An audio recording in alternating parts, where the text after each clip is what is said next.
সবাইকে স্বাগত জেলার সংবাদে। সাথে রয়েছে দোলা ডলরের শুরুতেই জানাবো সংবাদ শিরোনাম। হবিগঞ্জের আজমিরিগঞ্জে দুই পক্ষের সংঘর্ষে একজন নিহত, আহত অন্তত 20 জন। লক্ষ্মীপুরে 18 দিনে 36টি অবৈধ ইটভাটা গুড়িয়ে দিয়েছে প্রশাসন, করেছে জরিমানা।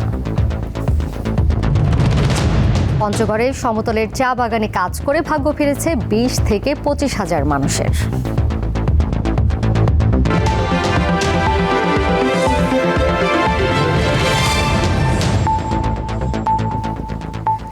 হবিগঞ্জের আজমিরিগঞ্জে জায়গা দখলকে কেন্দ্র করে দুই পক্ষের সংঘর্ষে রাসেল মিয়া নামে একজন নিহত হয়েছেন, আহত হয়েছেন অন্তত 20 জন। গতকাল সন্ধ্যায় এক ফেসবুক স্ট্যাটাস দেওয়াকে কেন্দ্র করে দুই গ্রুপের মধ্যে সংঘর্ষ হয়। এর জেরে আজ সকালে আবারও দুপক্ষের লোকজন দেশীয় অস্ত্র নিয়ে সংঘর্ষে জড়িয়ে পড়ে। 2 ঘন্টা চলা সংঘর্ষে উভয় পক্ষের বাড়িঘরে ভাঙচুর চালানো হয়। এ সময় আহত হন অন্তত 20 জন। পরে আশঙ্কাজনক অবস্থায় রাসেল মিয়াকে উদ্ধার করে উপজেলার স্বাস্থ্য কমপ্লেক্সে নিয়ে গেলে চিকিৎসক তাকে মৃত ঘোষণা করেন। খবর পেয়ে পুলিশ ও সেনাবাহিনী ঘটনাস্থলে পৌঁছে পরিস্থিতি নিয়ন্ত্রণে আনে এলাকায় অতিরিক্ত পুলিশ মোতায়েন করা হয়েছে।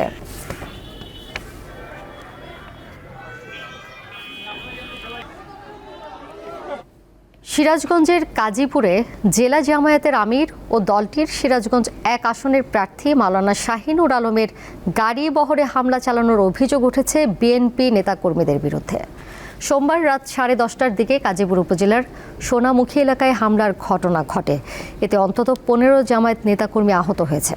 ভাঙচুর করা হয়েছে বেশ কয়েকটি মোটরসাইকেল। সিরাজগঞ্জ জেলা জামায়াতের আমির জানান, সোমবার রাতে স্থলবাড়ি গ্রামে একটি ইসলামী জলসায় উপস্থিত হলে তাকে বক্তব্য প্রদানে বাধা দেওয়া হয়, মারপিট করা হয় তার কর্মীদের। সেখান থেকে ফেরার পথে সোনামুখী এলাকায় পৌঁছালে তার বহরে অতর্কিত হামলা চালায় বিএনপি নেতাকর্মীরা। খবর পেয়ে পুলিশ ঘটনাস্থল পরিদর্শন করে এই ঘটনায় তীব্র প্রতিবাদ ও নিন্দা জানিয়ে আজ সকালে বিক্ষোভ মিছিল করেছে সংগঠনের নেতারা।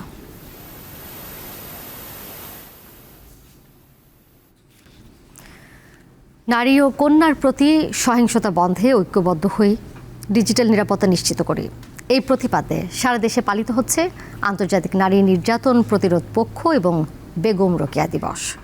দুপুরে পটুয়াখালী জেলা প্রশাসন, মহিলা অধিদপ্তর ও জাতীয় মহিলা সংস্থার আয়োজনে জেলা শিল্পকলা একাডেমিতে আলোচনা সভা অনুষ্ঠিত হয়।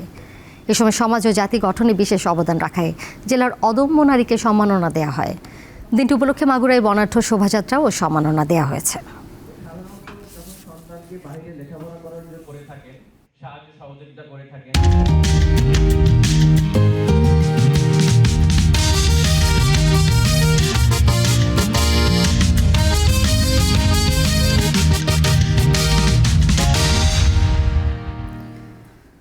1971 সালের 9 ডিসেম্বর এদিন গাইবান্ধা, নেত্রকোনা, খুলনার কপিলমুনি, কুষ্টিয়ার কুমারখালী, কুমিল্লার দাউদকান্দি, ব্রাহ্মণবাড়িয়ার তিতাস, গাজীপুরের শ্রীপুর, চট্টগ্রামের হাটহাজারী, ময়মনসিংহের ঈশ্বরগঞ্জ, গফরগাঁও, ত্রিশাল, নারায়ণগঞ্জের 2500 পাকিস্তানি হানাদারদের কবল থেকে মুক্ত করে মুক্তিবাহিনী। যুদ্ধের পর 9 ডিসেম্বর সকাল 11টায় 155 জন রাজাকার খুলনার কপিলমুনি হাই স্কুল মাঠে মুক্তিবাহিনীর কাছে আত্মসমর্পণ করে। এছাড়া এদিন হানাদার মুক্ত হয় পাবনার সাথিয়া। এর আগে 8 ডিসেম্বর সাথিয়ার নন্দনপুরে হানাদার বাহিনীর সঙ্গে ব্যাপক সংঘর্ষ হয় মুক্তিবাহিনীর। এক পর্যায়ে টিকতে না পেরে হানাদাররা পালিয়ে যায়। আরও মুক্ত হয় কুষ্টিয়ার কুমারখালী। এর আগে মুক্তিযোদ্ধারা বেলা 11টার দিকে কুমারখালী শহরের চারদিক ঘিরে ফেলে। এরপর পৌর এলাকার কুণ্ডুপাড়ায় রাজাকার ফিরোজ বাহিনীর সঙ্গে ব্যাপক যুদ্ধ হয় মুক্তিবাহিনীর। এ সময় হানাদার বাহিনী শহরে ঢুকে গণহত্যা চালায়। এক পর্যায়ে মুক্তিবাহিনী হানাদার বাহিনীর উপর তীব্র আক্রমণ চালালে তারা কুমারখালী ছেড়ে পালিয়ে যায়।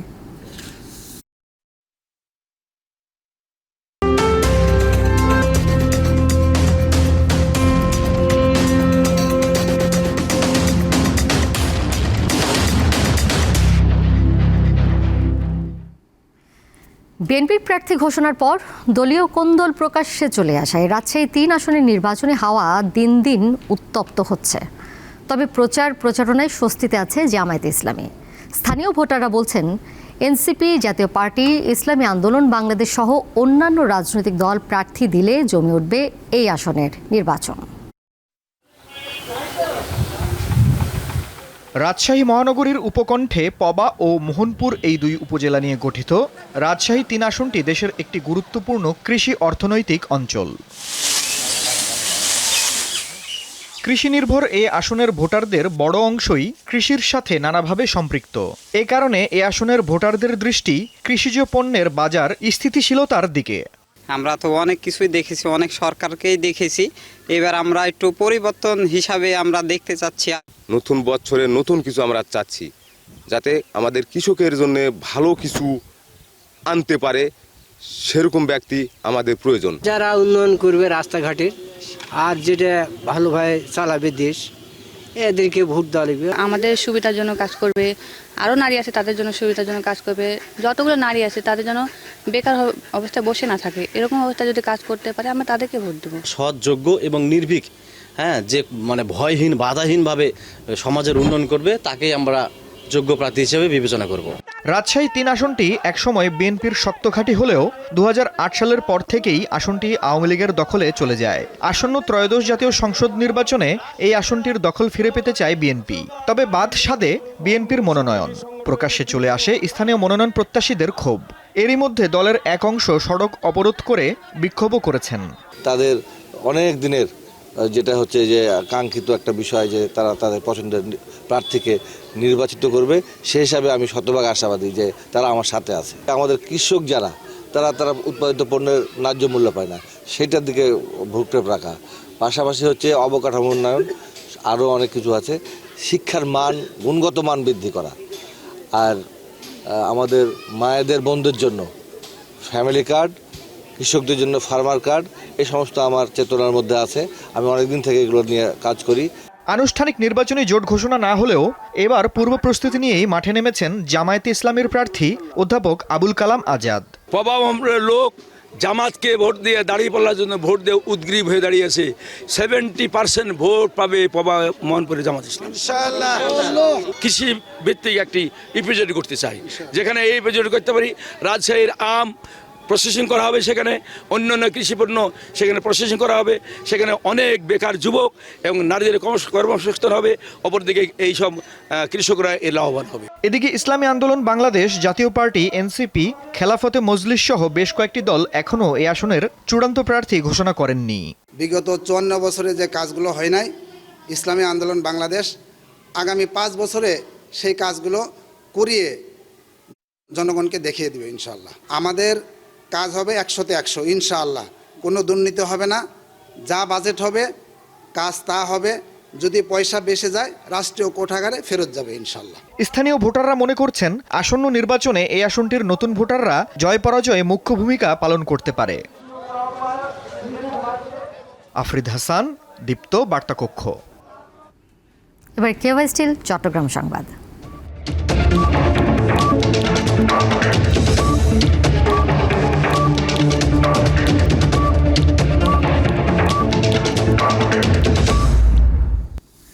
লক্ষ্মীপুরে অভিযান চালিয়ে গত 18 দিনে 36টি অবৈধ ইটভাটা গুঁড়িয়ে দেওয়া হয়েছে। জরিমানা করা হয়েছে প্রায় 26 লাখ টাকা। সকালে সদর উপজেলার ভবানীগঞ্জের মহানগর ইটভাটায় অভিযান চালিয়ে পুরোপুরি ভাটা গুঁড়িয়ে দেওয়া হয়। এরপর একইভাবে তেওয়ারীগঞ্জের হাজি ইটভাটা অভিযান চালায় স্থানীয় প্রশাসন। এ নিয়ে গত 18 দিনের অভিযানে রামগতি, কমলনগর ও সদর উপজেলায় আরও 34টি ইটভাটা গুঁড়িয়ে দেওয়া হয়। লক্ষ্মীপুরের পরিবেশ অধিদপ্তরের সহকারী পরিচালক হারুনুর রশিদ বলেন, রামগতি ও কমলনগরে 51টি ইটভাটা রয়েছে। এর মধ্যে 49টি সহ জেলায় প্রায় শতাধিক অবৈধ ইটভাটা রয়েছে।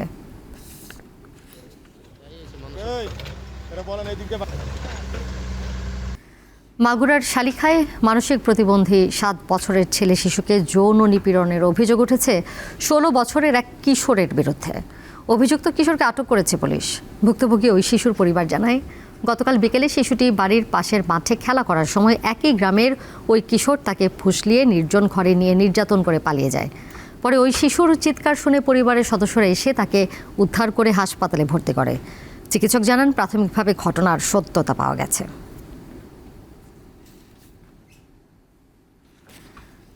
ঢাকার মোহাম্মদপুরে হত্যাকাণ্ডের শিকার মা মেয়ের মরদেহ নাটোর শহরের বড়গাছা এলাকায় দাফন করা হয়েছে। ভোরে মা মেয়ের মরদেহ নাটোরের বাড়ি বড়গাছায় পৌঁছালে এক হৃদয় বিদারক অবস্থার সৃষ্টি হয়। জোরে নামাজের পর তাদের জানাজাও দাফন সম্পন্ন হয়। গতকাল ভোরে রাজধানীর মোহাম্মদপুরের শাহজাহান রোডের বাসায় মা মালাইলা আফরোজ ও মেয়ে নাফিজা হত্যার অভিযোগ ওঠে গৃহকর্মী আয়েশার বিরুদ্ধে। সাভারের সেটেলমেন্ট অফিসে সংবাদ সংগ্রহ করার সময় সাংবাদিকের উপর হামলার অভিযোগ উঠেছে।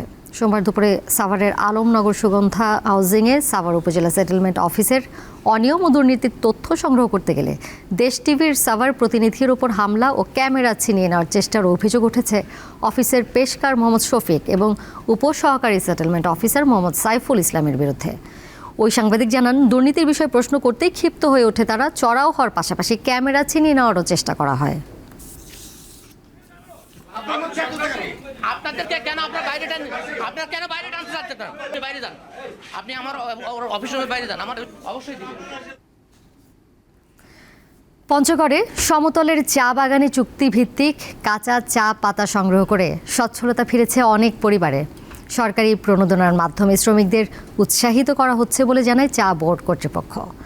বর্তমানে জেলার 30টি কারখানায় কাজ করছে 20 থেকে 25 হাজার চা শ্রমিক। প্রতিদিন ভোর থেকে দুপুর পর্যন্ত চা বাগানে পাতা সংগ্রহের কাজ করেন শ্রমিকরা। প্রতিদিন 2 থেকে 250 কেজি পর্যন্ত পাতা সংগ্রহ করেন তারা। শ্রমিকরা কেজি প্রতি মজুরি পান 3.5 থেকে 4 টাকা। হাজিরা আমাদের 7 জনেই 1500 মতো পাতা কাটি আর কি। 1500 পাতা কাটলে আমাদের 700-800 টাকা হাজিরা দৈনিক আসে। আর হাত দিয়ে কাটলে 7 জন মানুষের 150 কেজি হলেও 1050 কেজি পাতা কাটা যাবে, এর বেশি কাটা যাবে না। ভালো মজুরি পাওয়ায় চা বাগান এবং কারখানায় কাজ করে সংসারে সচ্ছলতা ফিরেছে পঞ্চগড়ের চা শ্রমিকদের। গতবারে আমাদের চা পাতার দাম এত কম ছিল যে 8 টাকা 10 টাকা কেজি, ওই জন্য অনেকেই চা রাস্তায় ফেলে দিছে চা পাতা। তারপরে বাগান অনেকেই তুলে ফেলছে। ইনশাল্লাহ এবারে একটু চা পাতার দাম দেখা যাচ্ছে ভালোই, 30-32 টাকা কেজি। আমরা লেবারদেরকে ভালো দিই, 3 টাকা 4 টাকা দিই। এখন পাতার দাম আমরা 30 থেকে 32 টাকা রেট পাই। আমরা ভালো দাম পাওয়ার কারণে আমরা লেবারদেরকে প্রতি কেজি 4 টাকা দরে আমরা পেমেন্ট করতে পারতেছি। আমরা এই সিজনে সর্বোচ্চ 34 টাকা পর্যন্ত চা বিক্রি করেছি।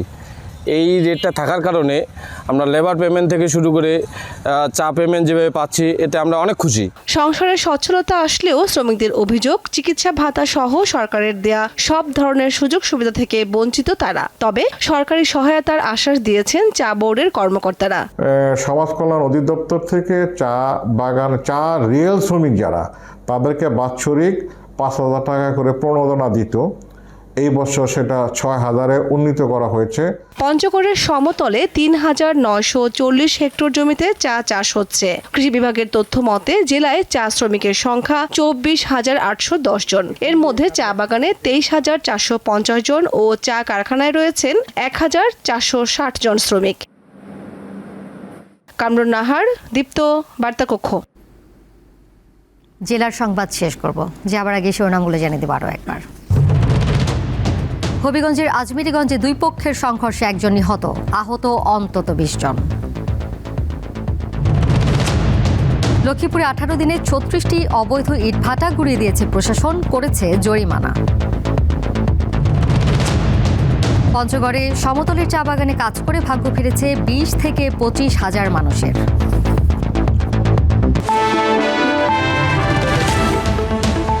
এই ছিল এখনকার মতো। এরপর আমন্ত্রণ রইল দীপ্ত স্পোর্টসে। এতক্ষণ সাথে থাকার জন্য ধন্যবাদ সবাইকে।